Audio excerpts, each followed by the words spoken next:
আমাদের পশ্চিমবঙ্গ এ থেকে পিছিয়ে নেই। তালে তাল মিলিয়ে, পায়ে ধুলো উড়িয়ে আমরা সবাই যেখানে যত্রস্থানে এই মহা সম্মেলনের ডাক হয়েছে, আমরা সবাই উপস্থিত হয়েছি। আজকে বলবার বিষয় কি থাকবে, কি ঔষধ হবে, কোন রোগের ঔষধ? সব ঔষধ দিলে চলবে না, রোগ দেখে ঔষধ দিতে হবে। এখন মহামারী চলছে, ভয়ঙ্কর ব্যাধিগ্রস্ত সমাজ। সেই দিন ইতিহাসের পৃষ্ঠায় চৈতন্য যুগে ভগবান চৈতন্য মহাপ্রভু দেখেছিলেন ব্যাধি হয়েছিল। যখন মহাপ্রভুর পার্শ্বদ পরিকরগণ হরিণ নামের বন্যায় নবদ্বীপের গ্রাম গঞ্জে যখন হরিণ নামের প্লাবন বয়ে দিচ্ছিল, তখনও বাধা এসেছিল। চাঁদকাজির লোকেরা তারা হরিণ নামে বাধা দিয়ে খোলগুলোকে ভেঙে দিচ্ছিল, হরিণ নামে বাধা দিচ্ছিল। ভগবান চৈতন্য মহাপ্রভু তখন সেই সঙ্গ শক্তিকে বুঝিয়ে দিয়েছিলেন। সব সনাতনী, লক্ষ সনাতনীকে এক করে চাঁদকাজির দরবারে মশাল জ্বালিয়ে নিয়ে প্রতিবাদ করেছিলেন। আপনাদের মনে আছে ওই লীলা? ওই লীলার স্ফূর্তি জাগে, এখন জাগাতে হবে। এখন বর্তমান এই মুহূর্তে সেই ব্যাধিগ্রস্ত বাংলা, পশ্চিমবঙ্গ ব্যাধিগ্রস্ত বাংলাকে বাঁচাতে কি করতে হবে? বাঁচবো কেন? সবাই বলবেন বাঁচবো কেন। আমি যদি বলি বাঁচবো কেন, কি বলবেন? বাঁচাবো বলে। বাঁচবো কেন? বাঁচবো কেন? বাঁচবো কেন? বাঁচানোর জন্য আমরা সনাতনী, আমরা জানি এই উদ্দেশ্য আমাদের, বাঁচানো উদ্দেশ্য। কাকে বাঁচাবো? ওই ব্যাধিগ্রস্ত সমাজটাকে। রাষ্ট্র নির্মাণের দায়িত্ব আমাদের। মাতৃগর্ভ থেকে ভূমিষ্ঠ হবার পর সেই সন্তান ধীরে ধীরে জানতে শেখে আমার মা, আমার বাবা, তার প্রতি এখন আমার দায় দায়িত্ব আছে। জননী জন্মভূমিশ্চ স্বর্গাদপি গরীয়সী। মা আর মাতৃভূমি সমান। মায়ের প্রতি যেমন দায়িত্ব, ঠিক তেমনি মাতৃভূমির প্রতি আমাদের সমান দায়িত্ব। এটা কি আমরা ভুলে গেছি সনাতনীরা? ভুলে গেছি? মাতৃভূমির প্রতি দায়িত্ব আমাদের নাই? মাতৃভূমির হিন্দুগণ তারা আজকে এমন একটা পরিস্থিতির শিকার হয়েছেন, তাদেরকেও ধাক্কা দেওয়ার জন্য চেষ্টা করছেন। আর হিন্দুরা একেবারে কোন জায়গায় দাঁড়িয়ে আছেন? খাদের ধারে, পাশে খাদ, ভয়ঙ্কর খাদ। সকল হিন্দুরা খাদের পাশে দাঁড়িয়ে, আর মাননীয়া একটা লাঠি মারবে বলে অপেক্ষা। আমরা কি লাঠি খাবার জন্য অপেক্ষা? আমরা কি লাঠি খাবার জন্য তৈরি? তাহলে কিন্তু খাদে পড়ে যাব। ধেয়ে আসছে লাঠি নিয়ে, ওই 26-এর দুয়ারে ধেয়ে আসছে লাঠি নিয়ে, আমাদেরকে খাদে ফেলে দেওয়া হবে। আমরা কি খাদে পড়ে যাব? যদি না খাদে পড়তে চাই, যদি হিন্দু সনাতনীকে জাগাতে চাই, তাহলে এই মুহূর্তে একটা কাজ করতে হবে। কলিযুগে কোন শক্তি মহাশক্তি জানেন? সঙ্গ শক্তি।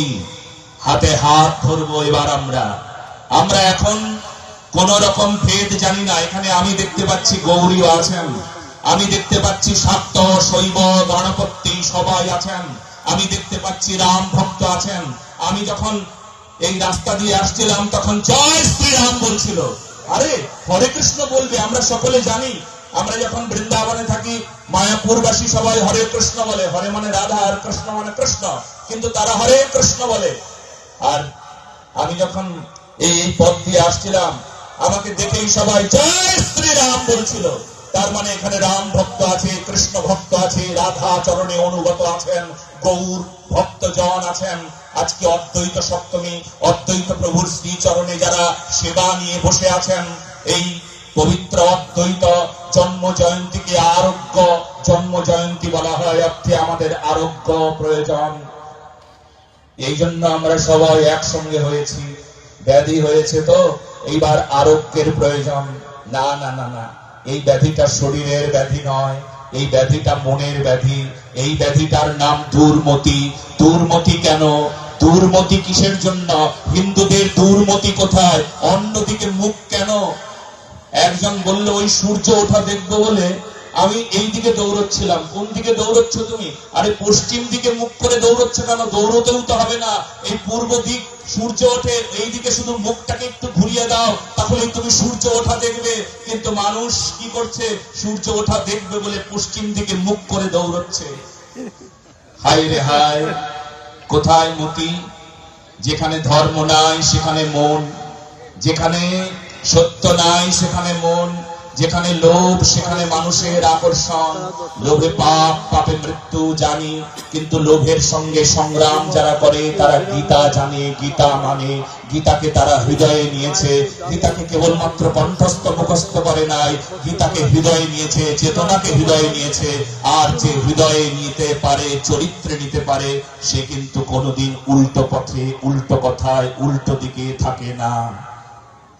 হে সনাতনী সজ্জন, এখন সংকট মুহূর্ত আমাদের সামনে। এই ভয়ঙ্কর সংকট মুহূর্তে আমরা যদি এখন ভুলে যাই যে কি করতে হবে আমাদের।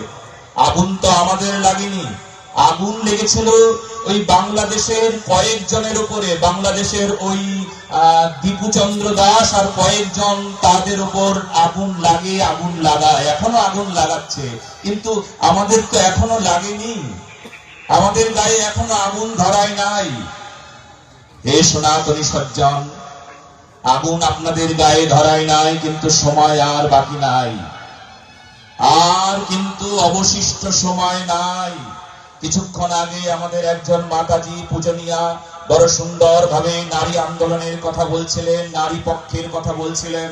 কিন্তু হায় কি দুর্ভাগ্য আমাদের, আমরা যে বাংলায় বাস করি সেই বাংলার মাননীয়া মানে মুখ্যমন্ত্রী, তিনি একজন নারী।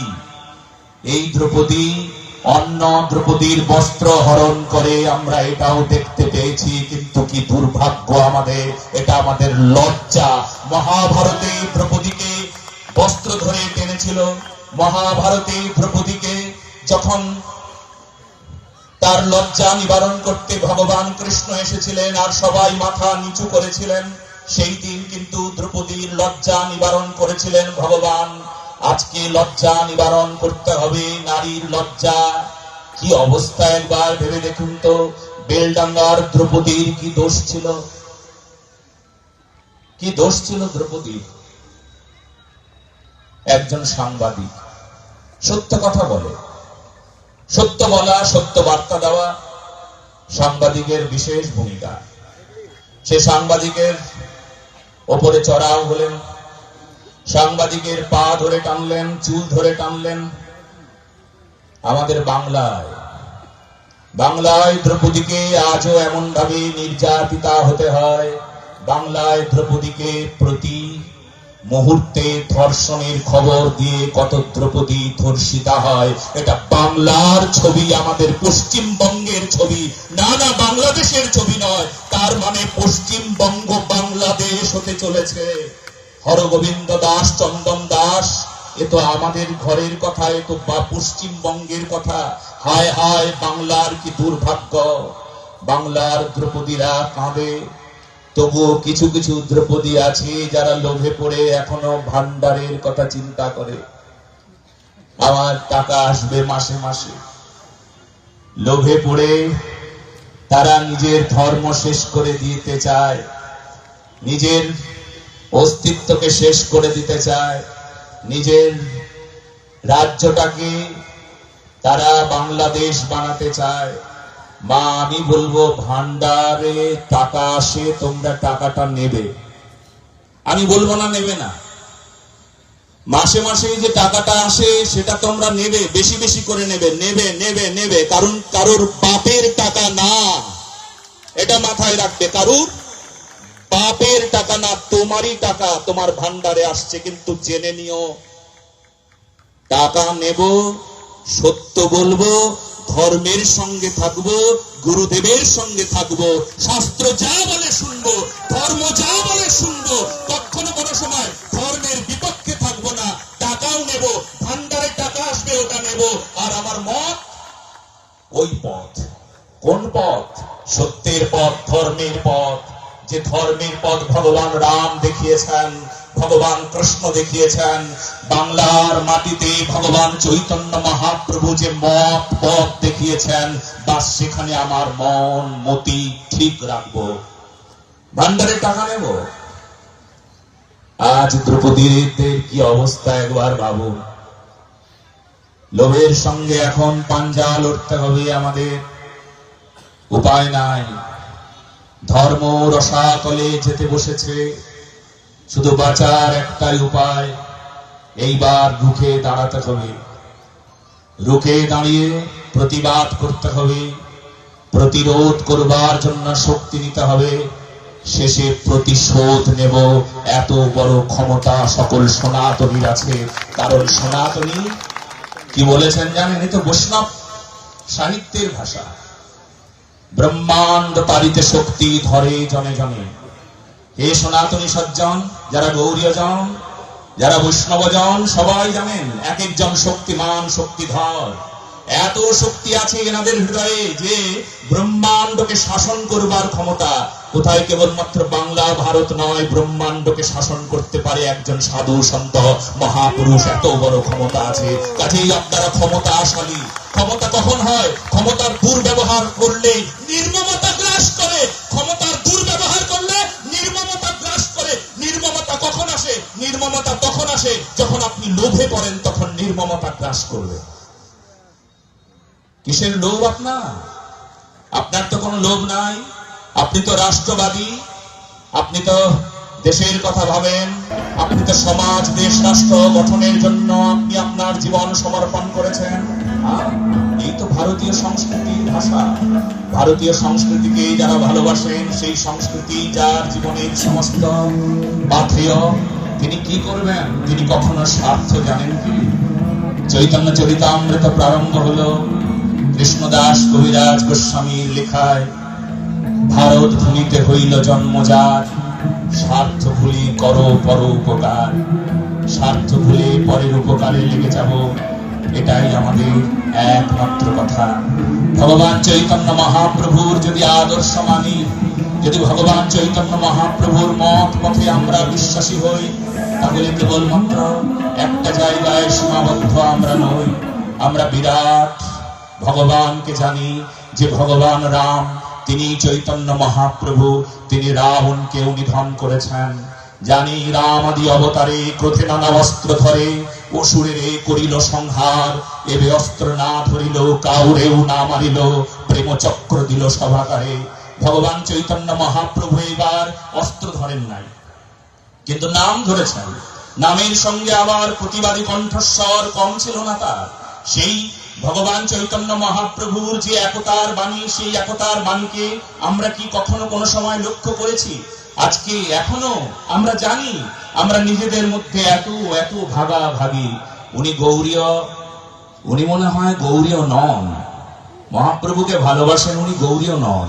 গৌরীয়দের মধ্যে কত মত পথ, কত সম্প্রদায়, শাখা সম্প্রদায়, কত ভেদ, কত ভাগ, কিন্তু আমরা এটাকে কেন মেনে নিতে পারছি না? সকল ভেদের মাঝে অভেদ তত্ত্ব ভগবান চৈতন্য মহাপ্রভু কোন শিক্ষা দিয়েছেন? আমরা কখনো কৃষ্ণ বর্ণের তিলক করি, রাধাকুণ্ডের রস দ্বারা কেউ গোপী চন্দন করি, আমাদের মধ্যে কোনো ভাগ নাই। আমরা আসলে সবাই সেই পরম পিতা ভগবান চৈতন্য মহাপ্রভুরই সন্তান। আমরা সেই ভগবান গৌর হরির দাস। এই আমাদের সবচাইতে বড় পরিচয়। এই পরিচয় নিয়ে যদি কেউ বেঁচে থাকেন, তবে তার বাঁচার আনন্দ অন্যকে বাঁচানোর কথা বলবে, এটা আমি জানি। ভগবান চৈতন্য মহাপ্রভু সেই দিন সবাইকে যখন আশীর্বচন করছিলেন, সবাইকে আশীর্বাদ দিচ্ছিলেন, চৈতন্য মহাপ্রভু যখন কল্পতরু হয়ে গিয়েছিলেন, সেই শ্রীবাস অঙ্গনে ভগবান চৈতন্য মহাপ্রভু দেখছেন সবাইকে আশীর্বাদ দিলাম, সবাইকে বর দেবার পর ওই যে দূরে একজন বসে আছে বাসুদেব দত্ত, ওই দূরে পড়ে কাঁদছে কেন? বাসুদেব, তুমি কাঁদছো কেন? এসো, কাছে এসো। সবাই কত কিছু চেয়ে নিল, তুমি কিছু নেবে না বাসু? বাসুদেব বললেন, প্রভু কি নেব? চাও তুমি, যা চাইবে তাই দেব। আজ আমি কল্পতরু হয়েছি, ভগবান চৈতন্য মহাপ্রভু বললেন, বলো কি চাই? বাসুদেব বললেন, প্রভু গো, কি চাই জানো? জগতের দুঃখ দেখি মোর হৃদয় বিদরে, সর্বজীবের পাপ তুমি দেখো মোর শিরে, সর্বজীবের পাপ তুমি দেখো মোর শিরে, সর্বজীবের পাপ লইয়া করি নরক ভোগ, সর্বজীবের তুমি ঘোচাও ভবরোগ। গাটা কাটা দিয়ে উঠছে না? মহাপ্রভুর পার্শ্বদ বলছেন, সবার দুঃখ দেখে, সর্বজীবের দুঃখ দেখে আমার হৃদয়টা বড় ব্যথায় ভরে গিয়েছে। এরা পাপে এমন ভাবে দুঃখী হয়ে গেছে, এদের পাপ আমাকে দাও, এরা পাপ মুক্ত হয়ে যাক, একমাত্র আমাকেই পাপের ভোগ করবার জন্য আমাকে নরকে পাঠাও, কিন্তু সবার মঙ্গল করো, সবার মঙ্গল করো। আমার মহাপ্রভুর পার্শ্বদের পরিভাষা, তার হৃদয়ের বক্তব্য, তার চরিত্র কথন। তার মানে চরিত্র কার হবে? আমার, আপনার। তবে তো আমরা মহাপ্রভুকে ভালোবাসি। যদি বলি গৌরীয়, তবে বুকে হাত দিয়ে বলবো গৌরীয়, চরিত্র দেখে বলবো গৌরীয়। যখন কখনো হরির নামের ওপর বাধা হয়, কেউ ধর্মের ওপর বাধা সৃষ্টি করে, কেউ সত্য সনাতন ধর্মের উপর আঘাত করে, হিন্দুদের উপর আঘাত করে, তখন যদি আপনি ক্ষিপ্ত হয়ে না যান, আগুনের মতন জ্বলে না উঠেছেন, তখনই কিন্তু আপনি গৌরীয় বলে দাবি করতে পারবেন না, পারবেন না, পারবেন না। এটা কিন্তু মাথায় রাখা উচিত। আজকে বড় ভয়ঙ্কর পরিস্থিতির সম্মুখীন হয়েছি আমরা। হে সনাতনী সজ্জন, একেবারে ঠেকে গেছি। ওই এর পরেই খাদ দাঁড়িয়ে আছেন একজন, আমাদেরকে লাথি মারবে। আর আমরা যদি এইবার শক্তি না ধরি, তাহলে কিন্তু লাথি খেয়ে খাদে পড়ে যাব। আমার বিশ্বাস আপনারা শক্তি ধরবেন। জনে জনে শক্তি আছে গৌরীয় জনের, জনে জনে শক্তি আছে সনাতনী জনে। আমি জানি এত শক্তি। আর এই শক্তি কেবলমাত্র যে বডি বিল্ডার, পাওয়ার লিফটারের শক্তি কেবলমাত্র না।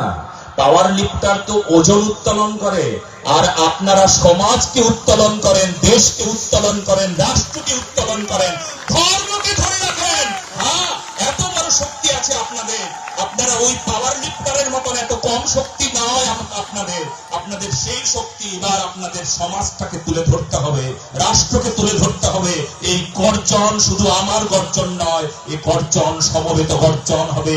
আর সিংহের গর্জনে করিগণ অর্থে হাতি, অত বড় হাতি, পাগলা হাতি পর্যন্ত পালিয়ে চলে যায়। পাগলা হাতিকে বাঁধা যায় কি দিয়ে জানেন? ওই ঘাসের টুকরোকে এক এক করে, অনেকগুলো টুকরোকে একসাথে করলে একটা দড়ি বানানো যায়। একটা ঘাসের টুকরো দিয়ে কি হাতিটাকে বাঁধা যাবে? যে পাগলা হাতি আমাকে লাথি মারবে বলে আমাদের সব হিন্দুদেরকে এক জায়গায় দাঁড় করিয়ে রেখেছে। এই জায়গায় দাঁড়াও তোমরা। আমরা অনেক সময় লোভে পড়ে যাই। আমরা লোভে পড়ে মনে মনে ভাবি, বা হিন্দুদের জন্য কত কি করছেন।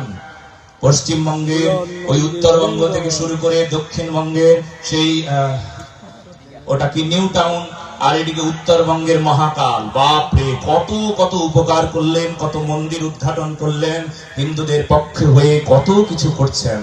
আসলে সমস্ত কিছুই ড্যামেজ পলিটিক্স, কেবলমাত্র ড্যামেজ কন্ট্রোল পলিটিক্স বলতে হবে, আর কিচ্ছুই না। আমি এখানে পলিটিক্স শব্দটাও ব্যবহার করতে চাইছিলাম না, কিন্তু রাজধর্ম তো শিক্ষা দেয় আমাদের গীতার পৃষ্ঠায়, মহাভারতের পৃষ্ঠায় রাজধর্ম শিখিয়ে দেয়। রাজনীতি করবে কি করে? রাজধর্ম দেখে নাও, রাজধর্ম শিখে নাও। আর শোনো শোনো শোনো, আজকে যে কথা বলে শেষ করব, ওই যে একটা একটা করে টুকরো, একটা একটা করে টুকরোকে একসঙ্গে করলে একটা দড়ি বানানো যায়। আর আমাদের এই পাগলি হাতিটাকেও আমরা বাঁধতে পারবো, এত বড় ক্ষমতা আমাদের আছে। কারণ আমরা জানি সমবেত শক্তি, অশেষ বিশেষ শক্তি, একতার শক্তি দ্বারা এই রাজশক্তি। রাজশক্তি কেমন শক্তি হয়েছে বাংলায়? অপশক্তি, অপশাসনের শিকার আমরা কখনো হব না, আমরা কখনো মাথা নিচু করব না। মহাভারতের পর্বে যারা অন্ধরাজা ধৃতরাষ্ট্রের অপশাসনে মাথা নিচু করেছিল তারা কিন্তু সবাই মরেছিল, ভয়ঙ্কর ভাবে মৃত্যু হয়েছিল। আরে ভীষ্মদেবের দেবকে পর্যন্ত ছাড় দেওয়া হয় নাই, তার সারা শরীরে এত এত ক্ষত হয়েছিল, সরসজ্জায় শায়িত হয়েছিলেন শুধুমাত্র এই মিথ্যা স্বৈরাচারী শাসনে মাথা নিচু করেছিল বলে। আমরা মিথ্যা অপশাসনে মাথা নিচু করতে শিখিনি। আমরা যারা ধার্মিক তারা কি করেছি? তারা মিথ্যার সঙ্গে পাঞ্জা দিয়ে লড়েছি, মিথ্যার সঙ্গে যুদ্ধ করেছি। কারণ মহাভারতে কৃষ্ণ অর্জুন সংবাদে ভগবান শ্রীকৃষ্ণ সেই শিক্ষাই আমাদেরকে দিয়েছেন।